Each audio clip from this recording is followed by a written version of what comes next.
E-PG पाठशाला हिंदी में आपका स्वागत है। मैं राजेंद्र प्रकाश गौतम हूँ। मैं दिल्ली विश्वविद्यालय के हिंदी विभाग में प्रोफेसर हूँ। आज हम प्रश्न पत्र आधुनिक कविता 2 के अंतर्गत रघुवीर सहाय की कविताओं का पाठ विश्लेषण करेंगे। इस पाठ के अध्ययन के उपरांत आप साठोत्तरी हिंदी कविता का परिदृश्य समझ सकेंगे, रघुवीर सहाय की कविताओं की प्रमुख विशेषताएं जान पाएंगे, रघुवीर सहाय का रचनात्मक लक्ष्य समझ सकेंगे, समाज और राजनीति के प्रति रघुवीर सहाय का दृष्टिकोण और उनके अन्य वैचारिक अभिव्यक्तियों के रूपों को समझ सकेंगे। रघुवीर सहाय की 3 विशिष्ट कविताओं रामदास, आपकी हंसी और हंसो हंसो जल्दी हंसो के साहित्यिक विश्लेषण के आधार पर उनके काव्य का वैशिष्ट्य समझ सकेंगे। इसके लिए हमें रघुवीर सहाय की कविता की पृष्ठभूमि को समझना होगा। रघुवीर सहाय साठोत्तरी हिंदी कविता के प्रतिनिधि कवियों में से हैं। उन्होंने प्रयोगवाद और नई कविता के दौर में काव्य रचना आरंभ की। उस दौर में हिंदी कविता अहम केंद्रित होने लगी थी और लघुता का चित्रण करने के बावजूद उसका सरोकार आम आदमी के सुख दुख से बहुत कम रह गया था। जबकि परिवेश साधारण जन की जिंदगी को असुरक्षित बना रहा था, अधिनायकवादी भय और भ्रष्ट राजनीति से आम आदमी का जीना दूभर हो गया था। नई कविता में उसके दुख दर्द को मुखर करने की अपेक्षा काल्पनिक अस्तित्ववादी फैशन परक दुख चित्रित होने लगा था। व्यक्तिवादिता के इस दौर की कविता की भाषा भी जटिल बिंबों और प्रतीकों के जाल में पूरी तरह से उलझ गई थी। ऐसे समय में रघुवीर सहाय ने साधारण जन की रोज़मर्रा की ज़िंदगी को साधारण जन की भाषा में कहना शुरू किया। यथार्थ के बेमानी प्रयोग पर उन्होंने ऐतराज़ किया। रघुवीर सहाय की कविता साठोत्तरी हिंदी कविता की भाषा को एक नई दिशा देती है। कविता में जिस सपाट बयानी को निकृष्ट माना जाता था, उसे उन्होंने युग का आदर्श बना दिया। छायावाद की काव्य भाषा अपनी वायवीयता के लिए जानी जाती है और नई कविता की भाषा बिंब पर विशेष बल देकर रूपवाद की ओर झुक जाती है। रघुवीर सहाय की कविता अखबार के निकट पहुंच जाती है, लेकिन अखबारी न होकर उसका रूप सृजनात्मक रहता है। संवेदना के संप्रेषण की इतनी ताजगी भरी भाषा उनके किसी समकालीन कवि में दिखाई नहीं देती। न तो उनकी कविता में लय अनुपस्थित है और न अनुप्रास। फिर भी वे न रोमानी गीतकार के समकक्ष हैं और न तुकबंदी के कवि हैं। उनकी भाषा में गद्य का रंग प्रधान है और ये गद्य कविता को भारी भरकम नहीं बनाता, बल्कि उसे एक लोच देता है। इन्हीं विशेषताओं के कारण रघुवीर सहाय का रचना कौशल युग निर्माता कवि का कौशल कहा जा सकता है। उनकी रचना धर्मिता को समझने के लिए हम थोड़ा विस्तार से उनकी कविताओं को देखेंगे। रघुवीर सहाय का समूचा लेखन आम आदमी के सुख दुख का चित्रण करता है। उनकी कविता जनसाधारण की कविता है। उनका रचना संसार स्वातंत्र्योत्तर भारत के यथार्थ से निर्मित हुआ है। उनकी काव्य यात्रा स्वतंत्र भारत में लोकतंत्र की विचार यात्रा भी कही जा सकती है। इस यात्रा के प्रारंभ से लेकर 20वीं सदी के अंत तक लगभग आधी सदी का भारतीय समाज उनकी कविता में बोलता दिखाई देता है। रघुवीर सहाय प्रतिबद्ध और यथार्थवादी रचनाकार हैं। अपनी इस प्रतिबद्धता को व्यक्त करते हुए वे कहते हैं, विचार वस्तु का कविता में खून की तरह दौड़ते रहना कविता को जीवन और शक्ति देता है, और यह तभी संभव है जब हमारी कविता की जड़ें यथार्थ में हों। रघुवीर सहाय ने यथार्थ को यही सृजनात्मक आयाम दिया है। उन्होंने यथार्थ को वैज्ञानिक ढंग से समझने की बात कही है और वे खुद कहते हैं कि कोशिश तो यही रही है कि सामाजिक यथार्थ के प्रति अधिक जागरूक रहा जाए और वैज्ञानिक तरीके से समाज को समझा जाए। उन्होंने जो कहा है वो उनकी कविताओं में भी दिखलाई देता है। रघुवीर सहाय ने साहित्यिक लेखन को एक सामाजिक प्रतिमान माना। सन 1950 के बाद लोकतंत्र के नाम पर जो कुछ हुआ उससे सभी वाकिफ़ हैं। कुल मिलाकर हमारे इस लोकतंत्र ने रघुवीर सहाय के शब्दों में बहुत मोटे तौर पर हमें इंसान की शानदार जिंदगी और कुत्ते की मौत के बीच चाँप लिया। ये उन्होंने अपनी एक कविता संग्रह आत्महत्या के विरुद्ध का वक्तव्य जो है उसमें ये बात कही है। लोकतंत्र इस धारणा को लेकर चलता है कि शासन में जनता की हिस्सेदारी, अभिव्यक्ति की स्वतंत्रता, आर्थिक समानता आदि हो, जो वर्तमान व्यवस्था में पूर्णतः अनुपस्थित नजर आती है। चुनाव में जनप्रतिनिधि के रूप में तो पूंजीपतियों के ही प्रतिनिधि चुने जाते हैं या बना लिए जाते हैं। वे प्रतिनिधि गण अस्थिर समाज को सुधारने के बजाय उसे तोड़ने में लगे हैं। यह केवल कवि के समय का यथार्थ नहीं है, बल्कि हमारे अपने समय का यथार्थ भी है, जिससे यह भी प्रमाणित होता है कि कविता अपने युग से आगे की भी बात कहती है। मुझे शक है टूटते हुए समाज का रोना जो रोते हैं, उनके कल परसों के आंसुओं का प्रमाण मेरे पास लाओ।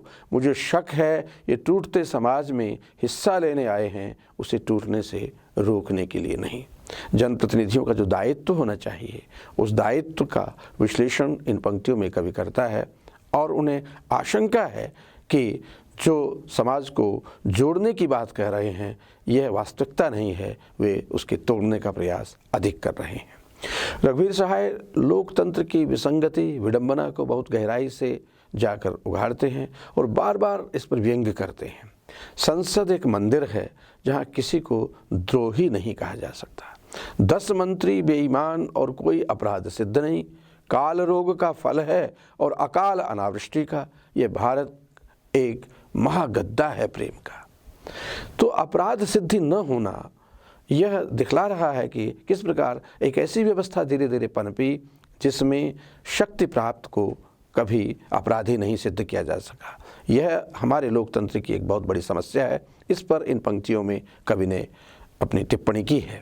ऐसे लोकतंत्र में बुर्जुआ वर्ग को छोड़कर सभी उद्देश्यहीनता की जिंदगी जीते हैं।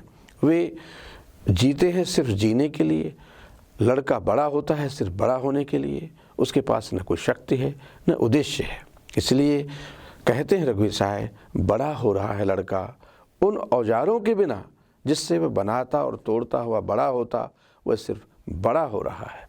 औजार गायब हैं आज हमारी नई पीढ़ी के पास। किस चीज़ के औजार गायब हैं? एक नए समाज को बनाने के औजार गायब हैं। इसीलिए कवि इस चिंता से ग्रस्त है कि बड़ा हो रहा है लड़का और उन औजारों के बिना बड़ा हो रहा है जिन औजारों के माध्यम से वह समाज का निर्माण कर सकता था। यह व्यवस्था नाकाम और कमज़ोर आदमी बनाती है जिससे कोई अन्याय के खिलाफ आवाज़ न उठा सके। इस प्रकार भारत की स्वाधीनता के बाद भी बुर्जुआ लोकतंत्र के यहाँ की जनता को दोबारा पराधीन होना पड़ा। देश की जनता ने जब आज़ादी की लड़ाई लड़ी थी तब उसने सोचा था कि आज़ादी के बाद देश में आर्थिक एवं सामाजिक समानता होगी, शोषण और अन्याय से मुक्ति मिलेगी, लोकतंत्र में अधिनायकवादी शक्तियों का भय नहीं होगा, खुशहाली के साथ साथ सामाजिक न्याय होगा, जनता संत्रास से मुक्त होगी। लेकिन जनता के ये सारे सपने बहुत जल्दी टूट गए। भ्रष्ट राजनेताओं की स्वार्थ वृत्ति ने जनता के सभी सपनों को चूर चूर कर दिया। रघुवीर सहाय स्वप्न भंग पर टिप्पणी करते हुए लिखते हैं, 20 वर्ष खो गए भरमे उपदेश में, एक पूरी पीढ़ी जन्मी पली पुसी क्लेश में, बेईमानी हो गई अपने ही देश में। तो नई पीढ़ी के बेईमानी होने की विडंबना और अपने ही देश में बेईमानी होना और भी विडंबनापूर्ण है। तो नई पीढ़ी की विडंबना को यहाँ चित्रित किया गया है। रघुवीर सहाय की रचनाओं की प्रतिबद्धता है जनता, और इस जनता में स्त्री भी शामिल है जो सदियों से शोषित पीड़ित है। साहित्य में अब तक चित्रित स्त्री को रघुवीर सहाय ने पढ़िए गीता कविता में चित्रित किया है, क्योंकि जो छायावादी मूल्य थे उनको भी उन्होंने देखा समझा था, नई कविता को भी उन्होंने समझा था। इसलिए नए ढंग से वो पढ़िए गीता कविता में स्त्री संदर्भों को चित्रित करते हैं। इसमें वे नारी की कल्पित मर्यादा को ढहाकर एक आयरनी पैदा करते हुए निम्न मध्यवर्गीय नारी की पूरी जीवन गाथा और उसकी विडंबना प्रस्तुत करते हैं। स्त्री संदर्भ की उनकी अन्य प्रमुख कविताएं हैं, किले में औरत, बड़ी हो रही लड़की, औरत का सीना, बैंक में लड़कियां, नारी, दयावती का कुनबा, औरत की ज़िंदगी। और ये सारी कविताएं जिस तरह का स्त्री विमर्श हमने बाद में पनपते हुए देखा है, उससे भी अधिक व्यंग्यात्मक लहजे में अपनी बात कहती हैं। रघुवीर सहाय बहुत कम शब्दों में नारी की परिस्थितियों का वर्णन कर देते हैं। उनकी अस्मिता की पहचान, नारी की अस्मिता की पहचान भी कराते हैं, साथ साथ उन्हें संघर्ष की ओर प्रेरित भी करते हैं। कभी कभी उनकी सहनशीलता का घोर विरोध भी करते हैं। नारी बिचारी पुरुष की मारी है, नारी बिचारी है पुरुष की मारी है, तन से क्षुधित है मन से मुदित है, लपक झपक कर अंत में चित है। तो मन से मुदित रहकर जो आत्मतुष्टि में नारी जी रही है और विद्रोह नहीं करती स्थितियों के प्रति, तो उस पर उन्होंने व्यंग्य किया है। रघुवीर सहाय की कविता में केवल शोषित भ्रष्ट समाज और उस समाज में हताश निराश लोग ही दिखाई नहीं देते, बल्कि उन्हें उस समाज में बदलाव की एक उम्मीद भी दिखाई देती है। वे इस शोषित समाज को सचेत कर अपनी इस दशा को बदलने के लिए प्रेरित करते हैं। रघुवीर सहाय ने यह बखूबी जाना कि जीना लाचारी और बेबसी का नाम नहीं है, वह संघर्ष और विकल्प से सृजन का नाम है। शक्ति दो, बल दो हे पिता, जब दुख के भार से मन थकने आए, पैरों में कुली की सी चाल छटपटाए, इतना सौजन्य दो कि दूसरों के बक्स बिस्तर घर तक पहुंचा आए। तो एक संघर्ष की स्थिति का चित्रण यहाँ है। समाज के परायेपन को वे स्वीकार नहीं करते, ये स्वीकार कर अपने होने की पहचान मिटा देता है। अलगाव के परिवेश में भी रघुवीर सहाय को आशा की किरण दिखाई देती है। उसमें अटूट विश्वास और आस्था है, जो कहती है कि एक न एक दिन सब कुछ ठीक हो जाएगा। दूसरे तीसरे जब इधर से निकलता हूँ, देखता हूँ अरे इस वर्ष गुलमोहर में अभी तक फूल नहीं आया। इसी तरह आशा करते रहना कितना अच्छा है। विश्वास रहता है कि वह प्रज्वलित रूप में भूल नहीं आया। असल में प्रकृति के परिवर्तनों पर आस्था रखते हुए कवि यहाँ समाज के बदलाव की भी आस्थामयी अभिव्यक्ति करता है। रघुवीर सहाय ने व्यवस्था को स्वीकार करते हैं और न जीवन से पलायन को। वे व्यथा से दुख दर्द से मुक्ति की कामना करते हैं। वे कहते हैं कि आज़ादी के बाद हर साधारण मनुष्य ने अपने लिए जो स्वप्न देखा था, जो उनकी आशाएं थी, हक था, वह सब पूरा होना चाहिए।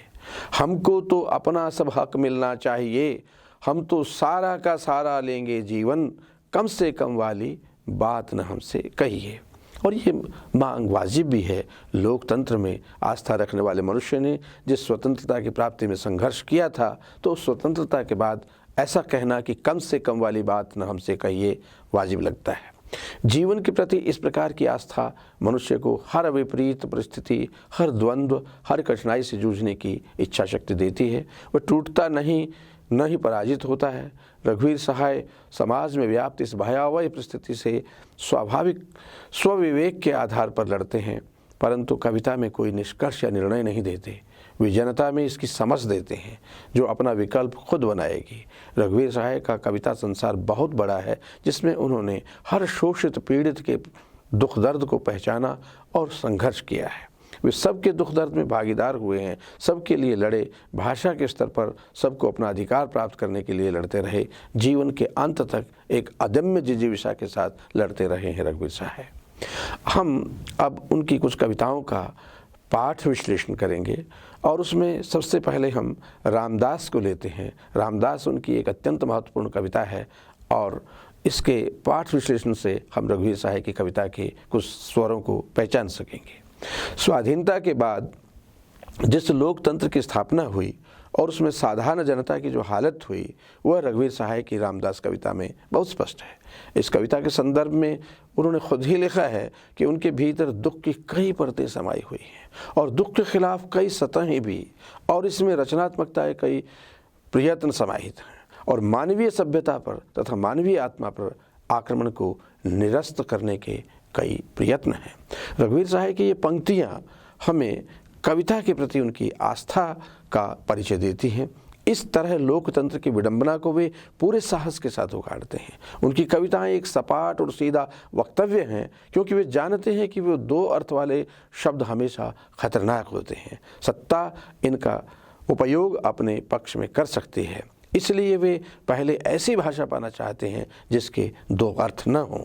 अपनी एक कविता दो अर्थों का भय में वे इस आशंका को, इस खतरे को रेखांकित भी करते हैं। रघुवीर सहाय की कविता उनके समकालीन संदर्भों के साथ साथ वर्तमान संदर्भ की भी कविता है। यह आम आदमी की निस्सहायता की कविता है। हत्या की सरेआम घोषणा के बावजूद अपनी जान न बचा पाने की, अकेले पड़ते जाने की, मृत्यु के कुछ क्षण पहले ही की घनघोर उदासी की और समाज की संवेदनाहीनता के चरम की कविता है यह। हत्यारा रामदास को मारने की घोषणा पहले ही कर चुका है। जाहिर है हत्यारे की ये धृष्टता क्रमशः ही बड़ी होगी। इस बात की भी प्रबल संभावना है कि हत्यारे के पीछे किसी राजनीतिक सत्ता का समर्थन होगा। फिर भी उसकी धृष्टता बढ़ने का सबसे बड़ा कारण लोगों में आपसी एकजुटता का न होना है, एक दूसरे के प्रति अविश्वास का होना है। इसलिए कविता में रामदास एक बार किसी को साथ ले लेने के बारे में सोचता तो है, पर या तो वह इसी अविश्वास के कारण कि किसी को नहीं बुलाता है, या फिर लोग ऐक्य की कमी या भय के कारण उसका साथ नहीं देते। सभी लोग रामदास की इस पूर्व घोषित हत्या के मूक दर्शक हैं। हत्यारा फिर उसी भीड़ के बीच से वापस लौटता है, लेकिन कोई प्रतिरोध का एक शब्द तक नहीं बोलता है, शायद इस भय से ही कहीं उसकी भी हत्या न हो जाए। लेकिन इस कविता का संदेश ही यह है कि रामदास कोई भी जनसामान्य हो सकता है, मूक दर्शकों में से ही कोई अगला रामदास हो सकता है। दरअसल ये मानवता और जनसाधारण की सरेआम हत्या की कविता है। एक स्तर पर यह कविता मुक्तिबोध के रचना संसार के एक पक्ष से जा मिलती है। मुक्तिबोध भयानक खबर के कवि हैं। रघुवीर सहाय की इस कविता में भी आद्योपांत भय विद्यमान है, ऐसा भय जो रीढ़ तक समाता है। मुक्तिबोध की कविताओं में भय फैंटेसी के रूप में और जटिलता के साथ आता है, तो यहाँ भय की व्यक्ति अत्यंत सरल शब्दों व प्रतीकों के माध्यम से होती है। कवि का उद्देश्य इस कविता में एक साधारण निरीह मनुष्य की हत्या की त्रासदी का वर्णन करना भर नहीं है, बल्कि वह ऐसी हत्याओं के प्रति लोगों की सो चुकी संवेदना को जगाना चाहता है कि ऐसी हत्या का अगला ग्रास वे स्वयं न बने। रघुवीर सहाय की व्यक्तिवाचक नामों वाली कविताओं में रामदास को विशिष्टतम कहा जा सकता है। उन्होंने अपनी कविता में लयों और छंदों का बहुत सार्थक और प्रभावी प्रयोग किया है। उनके कई समकालीन कवि छंदों का प्रयोग रोमानी भाव बोध के लिजे गीत लिखने के लिए कर रहे थे, लेकिन निराला और नवगीतकारों की तरह उन्होंने लयों और छंदों की शक्ति का प्रयोग परिवेश की विसंगतियों के प्रभावपूर्ण चित्रण के लिए किया है। इसका बहुत सशक्त उदाहरण उनकी यह कविता रामदास है। इस कविता की भाषा का मुहावरा असाधारण सृजन शक्ति का प्रमाण है। चौड़ी सड़क गली पतली थी, दिन का समय घनी बदली थी, रामदास उस दिन उदास था, अंत समय आ गया पास था, खड़ा हुआ वह बीच सड़क पर, दोनों हाथ पेट पर रखकर, हाथ तौलकर चाकू मारा, भीड़ ठेल कर लौट गया वह, लोग निडर उस जगह खड़े रहे। ये प्रयोग इस शक्ति का उदाहरण कहे जा सकते हैं। एक ख़ास बात यह भी है कि शैली की दृष्टि से, काव्य रूप की दृष्टि से यह कविता गीत नज़र आती है, लेकिन यथार्थ की कटुता और जो भयंकर संदर्भ इस कविता में प्रस्तुत हुए हैं वे गीत के बदले हुए स्वर के साथ जुड़ते हैं, इसलिए यह शैली का नया परिवर्तन कहा जा सकता है। अब हम उनकी कविता आपकी हंसी का विश्लेषण आपके सामने प्रस्तुत करेंगे। इसके माध्यम से भी आप रघुवीर सहाय की कविता में आम आदमी के समस्याओं और आम आदमी की परेशानियों का चित्रण आप देख सकेंगे। रघुवीर सहाय की कविता में हंसी का बहुआयामी और रचनात्मक प्रयोग हुआ है। हंसना सचमुच एक बहुत बड़ी गहराई से अर्थ देने वाली प्रभावात्मक प्रक्रिया है। यह सिर्फ आनंद का सूचक नहीं, करुणा, आतंक, पराजय, व्यंग का भी सूचक हो सकता है। यह रघुवीर सहाय ने ही दिखाया। हंसना बहुअर्थ व्यंजक है। हर विसंगति विडंबना पर हंसा जा सकता है, उसे बदलने के लिए, उसके विरोध में जाने के लिए, असंगति का आनंद लेने के लिए नहीं। हंसी मनुष्य की नैसर्गिक व्यक्ति का एक महत्वपूर्ण रूप है। ऐसे समय में जबकि अमानवीय व्यवस्था ने भाषा को भी अपने पक्ष में इस्तेमाल करना आरंभ कर दिया है, हंसी मनुष्य की भावनाओं को सशक्त रूप में व्यक्त कर सकती है। रघुवीर सहाय लिखते हैं, ये सच है कि हंसी को मैंने आदमी की बदली हुई हालत का एक सूचक जैसा मान लिया, जहाँ उसकी भाषा से उसको समझना इतना आसान नहीं। वह आप अक्सर देखते हैं कि आदमी की हंसी से आप उसको समझ लेते हैं। हंसी के विश्लेषण का ये रूप जो हमें रघुवीर की इन पंक्तियों में दिखाई देता है, यह मानव स्वभाव की विशेषताओं को उजागर करता है। इसीलिए हंसी रघुवीर सहाय की कविताओं में कई रूप और अलग अलग अर्थ संदर्भों के साथ आती है। आपकी हंसी शीर्षक कविता में भी हंसी का एक विशिष्ट रूप सामने आता है। मात्र 12 पंक्तियों की यह कविता सत्ता के चरित्र को हंसी के माध्यम से पूरी तरह उद्घाटित कर देती है। यहाँ हंसी हास्य विनोद की सृष्टि नहीं करती, वरन भय, आतंक व हिंसा का वातावरण उपस्थित करती है। सत्ता पक्ष निर्धन जनता के शोषण, लोकतंत्र की मृत्यु आदि का स्वयं जिम्मेदार होते हुए भी इन वास्तविक समस्याओं की हंसी ही नहीं उड़ाता, बल्कि उन्हें हंसी में उड़ाकर निरर्थक, अदृश्य और अमूर्त बना देता है। यह कविता आप और मैं के बीच चलती है।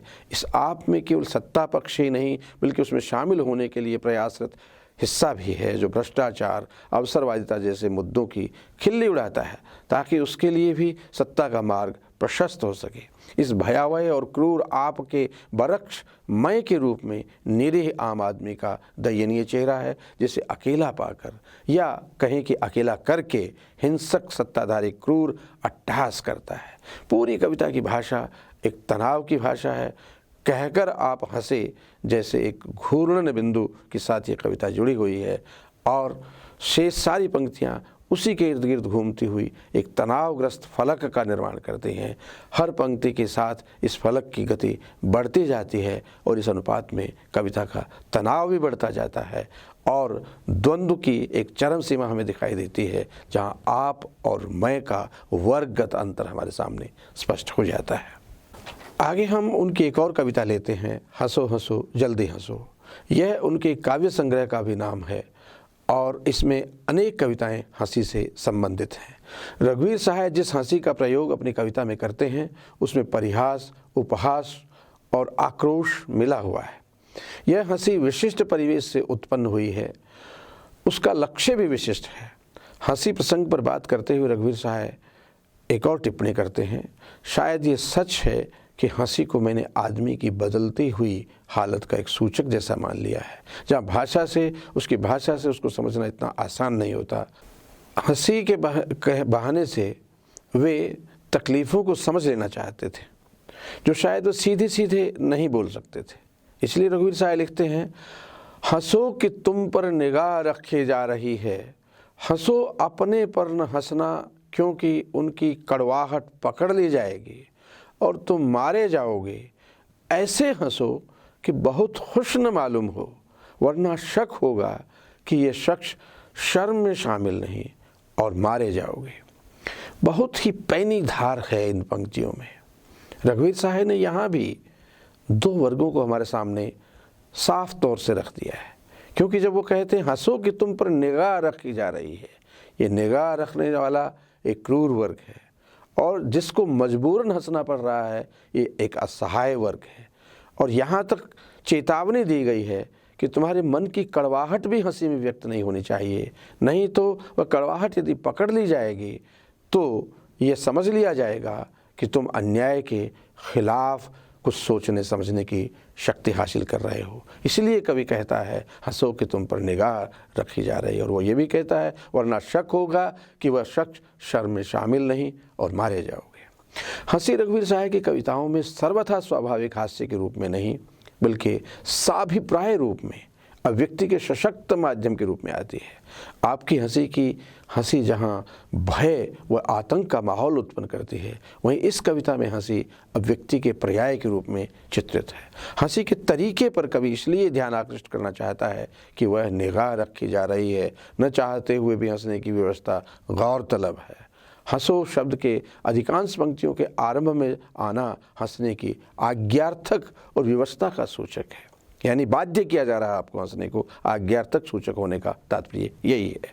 इस व्यवस्थापूर्ण हंसी की कई सीमाएं निर्धारित कर दी गई हैं, ताकि निरर्थकता के अलावा उनसे कोई और बोध न हो सके। सामान्य मनुष्य को किस तरह से एक ख़ास तरह से जीने के लिए बाध्य किया जाता है, यह इस तरह से व्यक्त होता है। हंसी की इन सीमाओं में एक सीमा स्वयं पर न हंसने की भी निर्धारित की गई है, क्योंकि आत्म उपहास से भी व्यवस्था के चेहरे के पर्दाफाश का भय रहता है। मनुष्य के व्यक्तित्व निर्माण में सबसे महत्वपूर्ण भूमिका परिवेश की ही होती है। दूसरी हिदायत ऐसी हंसी के लिए दी गई है जिससे व्यक्ति बहुत खुश न दिखे, क्योंकि इस सामाजिक राजनीतिक व्यवस्था ने जो अधिकांश शर्मनाक स्थितियां उत्पन्न की हैं, उससे वह अछूता मालूम पड़ेगा और मारा जाएगा। कवि इस तरह हंसने की सलाह देता है जिससे किसी को मालूम न चले कि वह हास्य किस पर केंद्रित था, बल्कि उससे ये भान हो कि वह अत्यंत शक्तिशाली सत्ता के समक्ष अन्य सभी निर्बलों की तरह अपनी पराजय के स्वीकार के साथ उसके प्रति अपनेपन की हंसी है। इस तरह से खास शैली में हंसने के लिए बाध्य किया जाना यह एक और नई तरह का व्यंग है। हंसते हंसते किसी को जानने मत दो, किस पर हंसते हो, सबको मानने दो कि तुम सब की तरह परास्त हो। एक अपनापे की हंसी हंसते हो जैसे सब हंसते हैं बोलने की बजाय। मानने दो शब्द का प्रयोग जो किया है कवि ने, ये भी बहुत महत्वपूर्ण है। जानने देना अलग है, मानने देना अलग है। कवि दिखलाना चाहता है कि आम आदमी का जीवन किस तरह का है, वह अनुभव क्या करता है और उसको नाट्य या अभिनय किस तरह का करना पड़ता है। हंसी के माध्यम से कवि देश के हताशा भरे माहौल पर खुलासा तो करता ही है, उस जनता के प्रति क्रोध आक्रोश भी व्यक्त करता है जो विरोध किए बिना शोषण और अत्याचार सहती रहती है। साथ ही वह उन पर भी क्रोध व्यक्त करता है जो गरीब पर हो रहे अत्याचार को देखकर चुप रहते हैं, विरोध नहीं करते। आत्महत्या के विरुद्ध काव्य संग्रह में संकलित नई हंसी कविता में कवि ने हंसी के एक दूसरे आयाम को पकड़ा है जो बेमानी मक्कार हंसी के रूप में फूट पड़ी है। इस देश में मक्कारी इतनी बढ़ गई है कि जिस अखबार को जनता का स्वर माना जाता था वह भी नेताओं की बेईमानी में शामिल हो गया है। 20 बड़े अखबारों के प्रतिनिधि पूछे 25 बार क्या हुआ समाजवाद, कहे महासंघपति 25 बार हम करेंगे विचार, आंख मारकर 25 बार वह हंस पड़े, हंसे वह 25 बार, हंसे 20 अखबार। अखबारों का हंसना और 25 बार हंसना और आंख मारकर हंसना, इस तरह के प्रयोग व्यवस्था के जटिल होते जाते हुए संदर्भों को कवि के माध्यम से यहाँ रखा गया है और साथ ही लोकतंत्र की बिगड़ती हुई स्थिति को भी रखा गया है। हंसी को बोलने के विकल्प के रूप में प्रस्तुत करने के कारण इस कविता में बोलने का जिक्र बहुत हुआ है। बोलने की आज़ादी सिर्फ आत्म प्रलाप तक सीमित है। जितनी देर ऊंचा गोल गुंबद गूंजता रहे उतनी देर, लेकिन चुप रहने की इजाज़त नहीं है, क्योंकि जब सभी हंस रहे हों तब चुप्पी का अर्थ प्रतिवाद होगा। कुल मिलाकर ये कविता हंसी के माध्यम से अभिव्यक्ति पर पाबंदियां लगाकर साधारण आदमी को एक दूसरे से अलग थलग कर एकाकी बना डालने और सत्ता के पक्ष में खड़े होने के लिए बाध्य करने वाली व्यवस्था का पर्दाफाश करती है। इस कविता की भाषा एक स्तर पर इतनी साधारण है कि सामान्यतः उसे कविता की भाषा मानने में संकोच हो सकता है, लेकिन रघुवीर सहाय ने साधारण को भी असाधारण बना दिया है। इन कविताओं के विश्लेषण के बाद यदि हम रघुवीर सहाय की कविता के संदर्भ में निष्कर्षात्मक टिप्पणी करें तो कहा जा सकता है कि रघुवीर सहाय की कविता प्रगतिवाद और प्रयोगवाद से आगे की हिंदी कविता के विकास क्रम को रेखांकित करती है। जनजीवन से जुड़ी हुई यह कविता खुरदरे यथार्थ को चित्रित करती है। उन्होंने उपर्युक्त दोनों धाराओं की कविताओं की सीमाओं को अच्छी तरह पहचान लिया था। उनकी आलोचनात्मक टिप्पणियों में नई कविता और प्रयोगवाद की और प्रगतिवाद की भी सीमाओं को रेखांकित किया गया है और उन्होंने अस्तित्ववाद की कविता के माध्यम से एक नकली दुख की जो स्थितियां पैदा हुई थी उनको भी अपनी आलोचनात्मक टिप्पणियों में स्पष्ट किया है। उनकी कविता में जनपक्षधरता का स्वर है, लेकिन यह जनपक्षधरता नारे वाली जनपक्षधरता नहीं है। उसने जन की कमजोरियों और स्वार्थों को भी पहचाना था। गलत के खिलाफ आवाज़ उठाए बिना क्रांति और परिवर्तन संभव नहीं हुआ करते। हमने रघुवीर सहाय की जिन 3 कविताओं का विश्लेषण किया है और उन पर चर्चा की है, उनके कथ्य और शिल्प का जो विवेचन हुआ है उसके आधार पर कहा जा सकता है कि रघुवीर सहाय यथास्थिति को तोड़ने वाले कवि हैं। वे जनता की त्रासदी को बहुत प्रभावशाली ढंग से प्रस्तुत करते हैं। उनकी कविता ने आने वाली पीढ़ी को एक दिशा दी है।